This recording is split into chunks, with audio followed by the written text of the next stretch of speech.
was some underground tunnel at CERN, and they find God in Switzerland, right?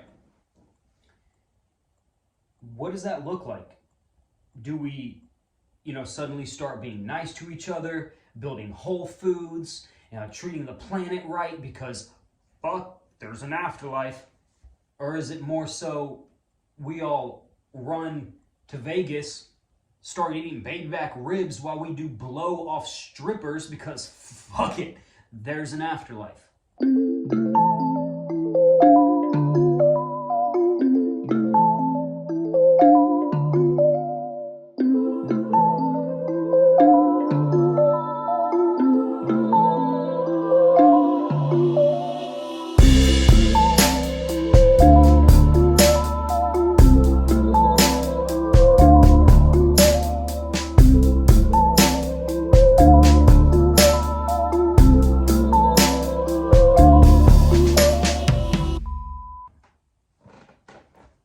What up, YouTube? All right, so let me get these acoustics a little better, huh?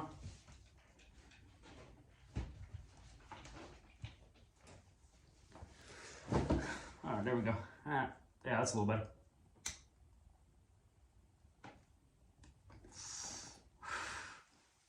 I'm working on my lighting. You see, I got the Christmas lights over here because we're festive and we're talking about Jesus. I mean, we're not, but shit, I thought it was funny. Okay.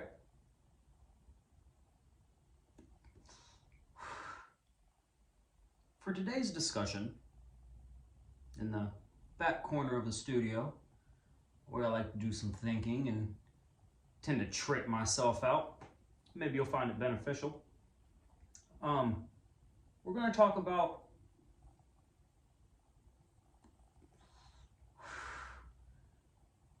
why the fuck is God invisible? I mean, to the normal person, let's just put it that way, right? I hear this a lot from the reductionistic academic types. They don't believe anything without evidence. And to a certain degree, I mean, of course, that makes perfect, rational, logical fucking sense. Fucking camera issues. Okay. Now, believing in something when you get the evidence, like we said, perfectly logical sense, okay? Like rational, cohesive, coherent, I'm with it, okay? But for the absolute life of me, I cannot see why they can't just play that question out one step further. Just take 5 minutes to write a 2-paragraph essay. It's not even an essay, it's 2 paragraphs on what it's like on Earth the day that we get scientific, objective, undeniable, CNN headline proof of God. I mean, what do y'all want? Y'all want Big Homie to come through the clouds like that Monty Python movie, just a big head in the sky? What does that do to the life game? There's something to be said when the idea that the increase in suicide rates might be the smallest ramification from such a grand reveal. We have to go back in history just a little bit. We have had roughly, what do I want to say? For 20,000 years, no, that might seem a little hyperbolic, and I don't like to inflate numbers. Y'all know that by now. For the last 12,000 years, we have had at least 1,000 theologies, religions, spiritual paths, asking the same 4 questions. Who are we? Where did we come from? Is there a God? What happens when we die? Okay?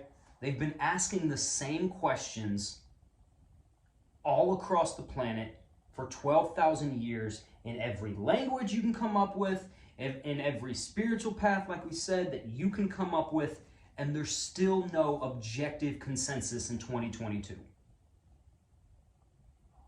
To me, that quite obviously suggests the mystery of life might be the fucking point. Okay? So like we said, what we want to do is we want to play this out.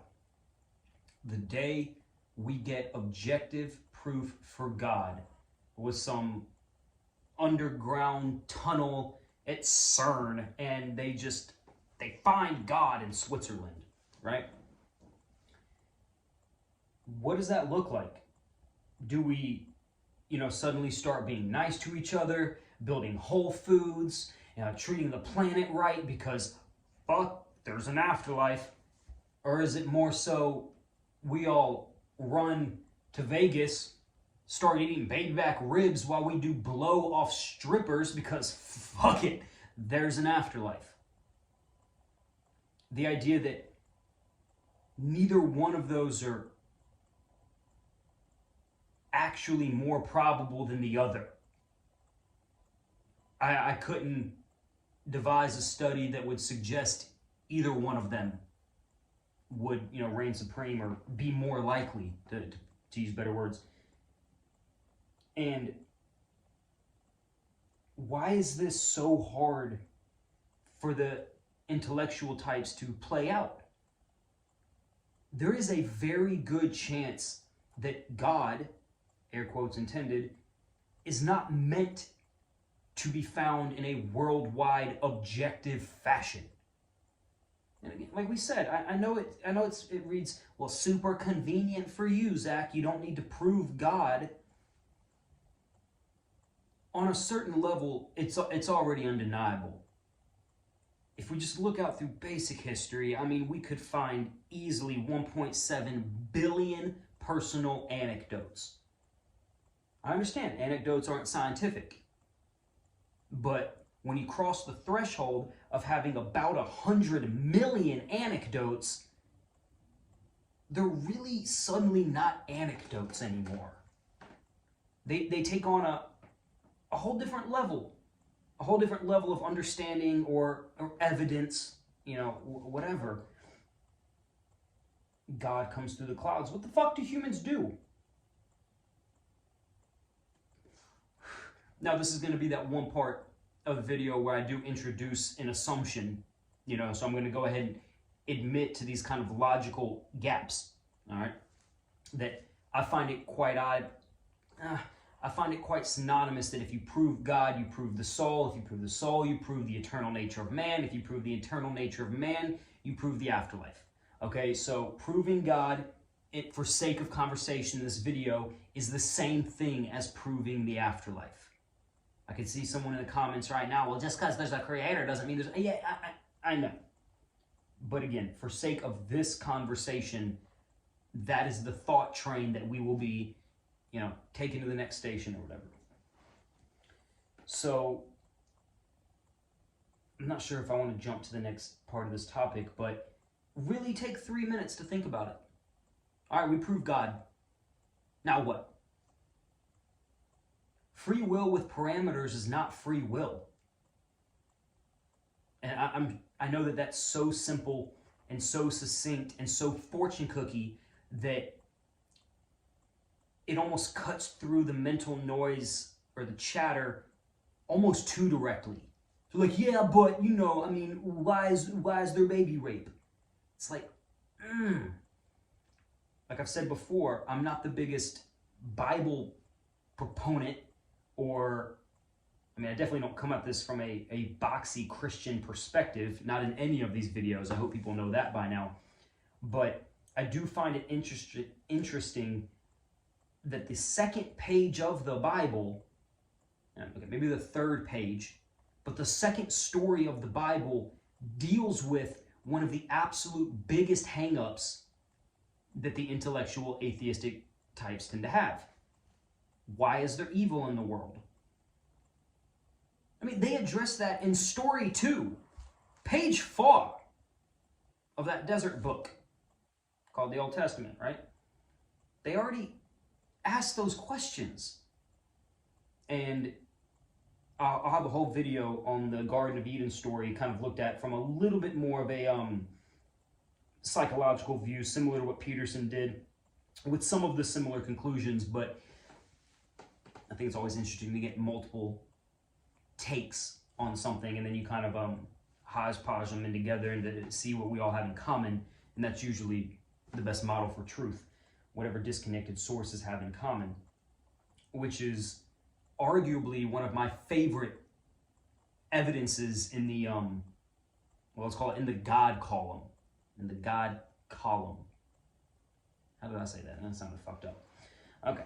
I don't edit these. All right, this is stream of consciousness. I don't have time to do all the chip, chop, chip, chip, and this is me over here, and then, oh, wait, I said a funny word, and this is me over here. I find that just, well, first of all, just mentally draining to sit here and try to edit these videos, and I think the material stands on its own, that I don't need any more production value besides these little Christmas lights wearing the sunglasses, because I think it's fucking funny. What were we talking about, Zack? But I do want to edit this one in real quick, speaking of the chip chop, chippy chop, okay? What I was getting at was one of my favorite bullet points, or, you know, what I consider a win for the God column. Every religion was wrong. Speaking of disconnected sources, the Hindus, the Muslims, the Egyptians, the Indians, the South African pagans, the same list I've run off before, the North Ireland wizards, the Aborigine, the Romans, what? Everybody was wrong? Because to keep it in line with disconnected sources, they all told you there's a spiritual undertone to life. And only the silliest of people could stand up and say all of history was wrong. Silly pagans. I've heard someone call them bronze-aged goat herders.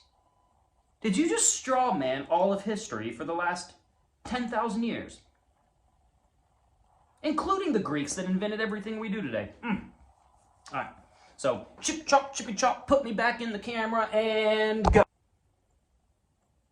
The Garden of Eden story directly tackles why you're not in paradise, and why evil's in the world, and why God doesn't fucking help everybody all the fucking time. Yeah, this is as good a place as any.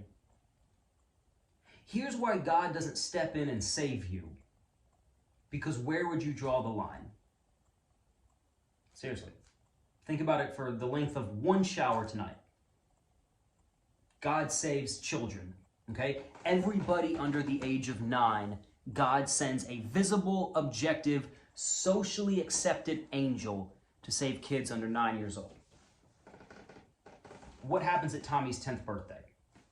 What is that like in a culture when a child, or the parents of that child, fully understand that little Timmy is not under the protection of God anymore? Okay, so we can't draw the line at 9-year-olds, because then what about the 10-year-olds? All right, God saves everybody from cancer. Why not AIDS? Why not paralysis? Why not blindness? Excuse me. God saves everybody. God saves everybody from car wrecks. Why not plane crashes? You know? Humans can't draw the line anywhere that they will be consistently happy with. Never mind globally happy with. Their own lines would change as soon as they experience a new problem. All right, God saves every child, everybody from a car wreck, everybody from cancer, plane crashes, and AIDS. You're still going to get mad at God for a broken leg. You're still going to get mad at God for bank robberies. All right? It would get to a point where if God saved you from absolutely everything, you would find a subsection on Reddit who bitch at God for gravity because they dropped their iPhone in the toilet. That is why God can't step in to the degree of which humans would be happy. Now, we've also got to remember that we're not exactly sure if a guiding spirit of some sort doesn't save you from more accidents than you might think. And there's a really decent and basic math to support this, okay? If I gave you a pen and a piece of paper, right? And asked you to list all the ways that you could die, you could come up with 100. You can come up with 200 to be easy. Okay, jet ski explosions, falling down the stairs, choking on a potato chip, drunk driving accident, bullet to the brain, stab victim, lightning strike, house burning on fire, house collapsing on you, a bridge collapsing on you, falling off a ladder. Did I already say that one? Falling off a ladder. All right, drowning, okay, getting shocked in the bathtub. The list would just keep going. Then we get rid of some of them because how often are you on a jet ski? Fair enough, all right? But when you come up with 100, and like the same math problem I like to use, I've been on this planet for 10,680 days. What's the math on that? I have dodged death. 100 of those could have happened a day. Not all of them. I'm not always on a ladder, but 100 of those could happen a day. Easy. So 100 times 10,000. I don't even know the math on that. What's that, 100 million? 100 times 10,000? That's a million. That's the zeros, right? All right, so I've dodged death 1,000,000 times. Am I that smart? Am I that good at playing the human game that I have successfully dodged death 1,000,000 times? In all honesty, probably not.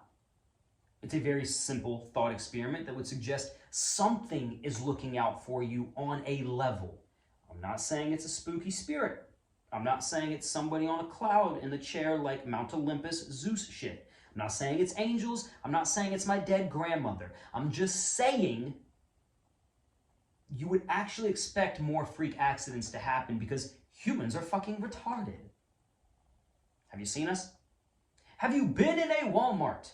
Have you been on Twitter? Humans are dumb. So that is all to say, don't be so sure that something's not saving you on the regular. When someone cuts you off in traffic, it might save you from a car wreck in 6 weeks. It might save you from a car wreck in 4 miles, for all the fuck you know. I like to say this in every few videos. Move your hand, and then try to write me a 2-page paper on how the fuck you just did that. Okay, so motor cortex, neurology, synapses. Yeah, you don't fucking know. You have no idea how your kidney functions. Not for real. We've seen some things under a microscope, but we don't know how it's a perpetual motion machine that just keeps on doing it while you sleep for 80 years. I mean, you don't sleep for 80 years, but it does it while you sleep for an 80-year lifespan. Accuracy above everything. You have no idea. You have no idea how you blink. You just do it. So the point stands to reason that if you don't know how you move your hand, please don't be so sure how the world works.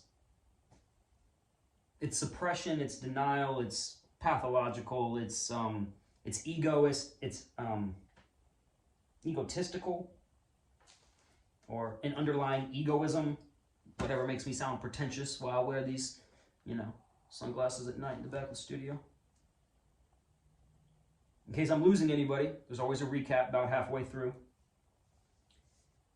Don't believe in God because you never seen, homie.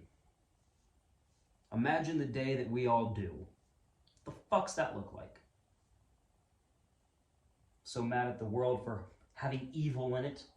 Well, that's funny, Jessica, because you made 3 new kids, so clearly the world's not all evil because you keep fucking making new players in it. Every time you get dicked down on Tinder, there's a new baby coming out, so clearly life's not all evil because you want to keep doing it, don't you? You want to keep playing the game. Telling me that the world's so evil there could be no God. Well, why the fuck are you trying to live to be 80, bruh? Why do you keep making new kids? Highly incongruent, if you ask me. It's basically incongruent. The Garden of Eden story deals with that on the 4th page. That's also part of the recap. God should step in more. Don't be so sure that he doesn't. And if he did, where would you want him to draw the line? That's the little midpoint recap of the video. Again, just in case I'm losing anybody with the crazy shit that I'll be thinking about. No kids, no wife, no girlfriend, no real job. I'm just a musician, you know? No car. I don't even have a working fridge anymore. So this is what I do now. Ask the questions for 6 months and then try to put something poetic on YouTube about it while I chain smoke cigarettes and freak out that any of this is happening at all. There's real beauty in Dark Night of the Soul, and I'll be uploading about 4 episodes on that one topic alone. These were videos that I shot for the family, just in case anything ever happened to me. I'm really hoping that doesn't trigger too many people, but I find it beneficial for other people to kind of realize they're not alone on this. You know, or not alone in this squeaky ass chair. Got it from Walmart. Probably Chinese slave labor kids, huh? The world is fucked, you guys. But you gotta wonder to what degree it's your fault. You know? Maybe I'll just throw this in this video instead of making a whole nother one. Humans are masochists and we fucking love problems. That's why we have TV. It's just other people's problems. We love it. You don't want to watch Peter Griffin be a good dad. You want to watch him get drunk and fight with a chicken on an airplane for 10 minutes in one cutscene. Why does my nose keep itching? It's the same joke I always say, that if Jennifer Aniston cheated on Joey, Friends would lose an entire season. TV is a problem box. All the time. Pretty sure I've worked that into other videos, so I don't want to expand upon that too much, but God's not meant to be found objectively. Because you don't want to find God. That's what it really is. Never mind the fact that you become quite powerful inside waking reality when you do. And it's not exactly a faith-based decision, but way more of an actual knowing that you can't share with anybody because it ruins the game for them. Like we said, you don't want to tap that bitch on the shoulder and keep saying life's a movie. They don't really want to know. Jesus. See, I knew his name would come in. Christmas lights, right? When am I shooting this? In April. You're supposed to find God on your own when you want to and you're ready. That's the whole game. If you blow the lid off the mystery, there is no life anymore. Without death, there is no life. Without left, there is no right. This is such basic yin-yang fortune cookie that you probably heard this when you were 12 eating your first Kung Pao chicken in Chinatown. Boy needs girl, east needs west, hot needs cold, and life needs death. You know, without the mystery, where's the adventure, you guys? These intellectual types just feel so superior for not believing in something that other people believe in, you know, for their perceived lack of evidence. Can't see it. Someone said God of the gaps, you know, that we believe in God because science hasn't explained it yet. First of all, I don't see explaining rainbows as refracted light any sort of disapproval of God. We just found out how homie did it. I could totally see some, you know, just for joke's sake, some dude sitting on a cloud like, well, they figured out that kangaroos are classified as marsupials, so, you know, they're just one step, you know, closer to not believing in me. For some reason, they want to take credit because they figured out the water cycle. Fucking humans. Embarrassing. There's plenty of evidence. But I want to stick with the God of the gap thing for a second. Labeling something that people believe is not actually a formulated rebuttal or an argument. If I say eating meat is bad and people are like, well, yeah, that's veganism. It's like, okay, that is what it's called. But what about it? Are you going to offer me a counterpoint? If I say the world is so complicated, God must have done it. Like everybody fucking knows when you walk outside and see a cloud, and your own reflection in the mirror, and you wake up successfully from a weird coma nap that you don't understand, you know, well, the world's so complicated, God must have done it, huh? That's called God of the gaps. Okay, thank you for labeling what I just said, but please argue something back to me. Like, say something back. And someone did on a message board. They're like, God retreats further back into the unknown. But science explaining how something happens is not disproving the idea that someone or something, some force, some external, painter of our painting called life, didn't design it or make it happen.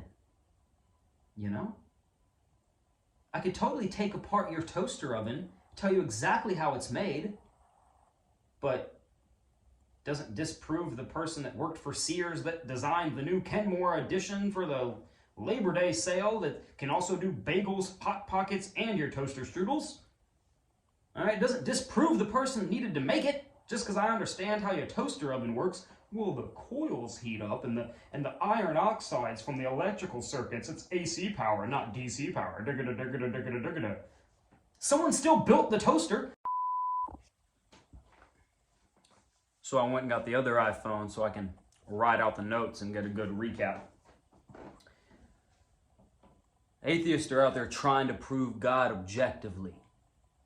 Really think about what that would fucking do to mankind as a whole. You know what? You can't conceptualize mankind as a whole. What would it do to your life if you sat next to Jesus or Buddha or Zeus or an angel and had undeniable proof? It might fuck your life up. All right? Evil in the world.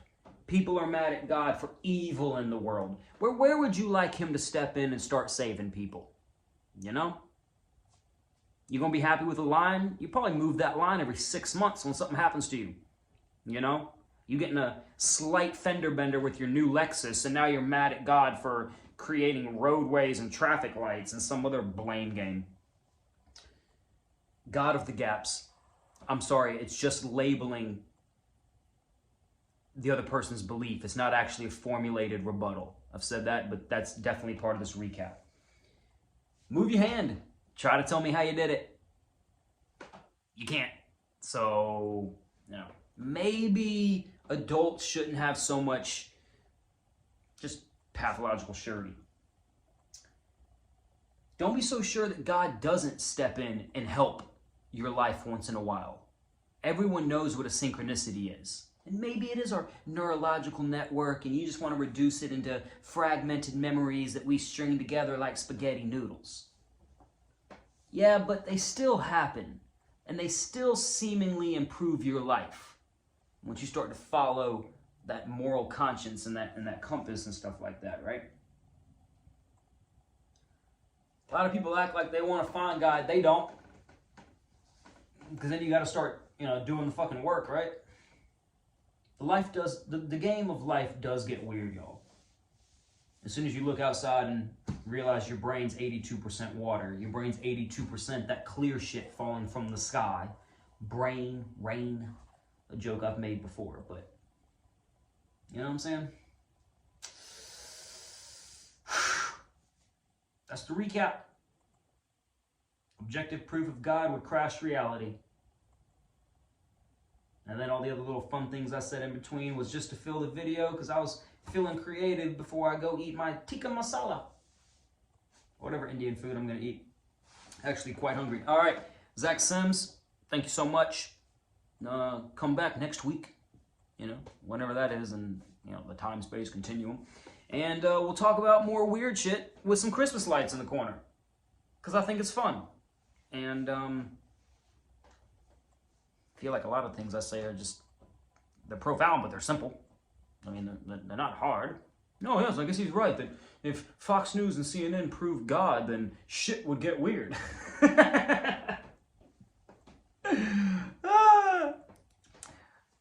Again, we always want to end this the same way. If you're interested in more Western-type concepts, I highly encourage Jordan B. Peterson. If you're interested in more Eastern concepts, I highly encourage Sadhguru, much, much smarter than me. And anybody interested in the intersection between the two, Alan Watts, phenomenal guy. I'm really just here to repackage everything anyway. And that's the game. Appreciate you guys. Zack Symes.